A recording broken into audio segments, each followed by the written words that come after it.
Inside the Circle, Season 7, Episode 5.3. Sean, we're talking sectional tournament.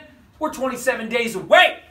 You know how they say there's only two things in life that are... guaranteed? Yeah, death and taxes. Oh, yeah. Don't I know? I honestly think the third one might be UA and Old Tangent Orange battling out either the UA Invitational or the Sectional Invitational or something. Like, these guys are just joined at the hip. Every time I think of UA tournament, regardless of what form it is, yeah, Orange is always there. They're always battling, man. And I hear it. That is true. First week of the season, again. Lee Spitzer Duel, or Lee Spitzer Memorial, or Invitational Band. They're there. Yes. Well, let's talk, Sean. Here's Okay. the Upper Arlington Sectional. We have Chillicothe, Upper Arlington, Dublin Jerome, Hilliard-Davidson, Franklin Heights.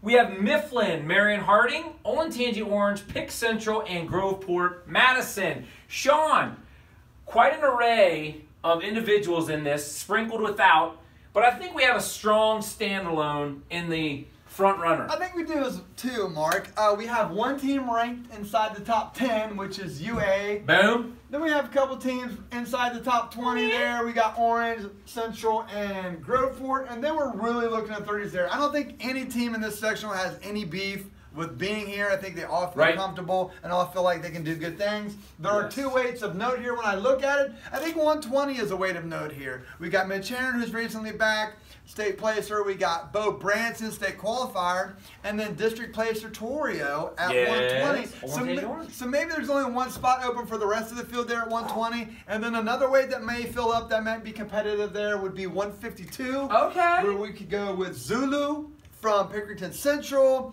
Finis from Franklin Heights, and DeWeese, although I don't think he's wrestled that much. If 52, he might be at 52, 45, I don't know, but those three guys in any order as well could be very competitive with maybe one spot left open for the rest of the field. But this is our fourth toughest sectional. I think it's very manageable.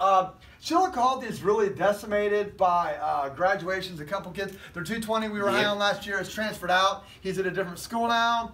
And the other 70 they had was graduated. So I don't expect much. I've only seen a couple results for them, but they didn't have any standout guys that I think will come and steal the show. So this is the way we see Upper Arlington, a very fair playing field for everybody, and I expect Upper Arlington to be your champion here at the home section. So you think it's second, Sean? That's a good question. These guys are fighting it out right here. They are fighting it out, but I think Old Tangent Orange has a little bit more depth than Pickerington Central does. I think Pickerington Central might have more finalists and even more champions, but I think the way me and Mark talk about scoring, I think the Jen Harris scoring is going to be a effect here, and I think Orange's overall depth, scoring at all 14 weight classes, will get them into second place.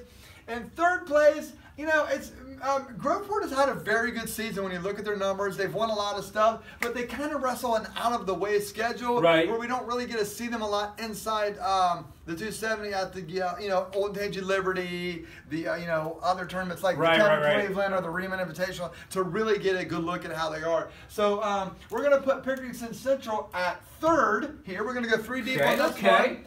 On the overall strength of what we think the finalists that they will have here. Gotcha. So this is the way we see Upper Arlington. Again, it's the fourth toughest sectional, and 120 and 152 will be the weights to watch if you're at this sectional. Excellent. Well, stay tuned. We got 3 more coming, and now you are inside the circle.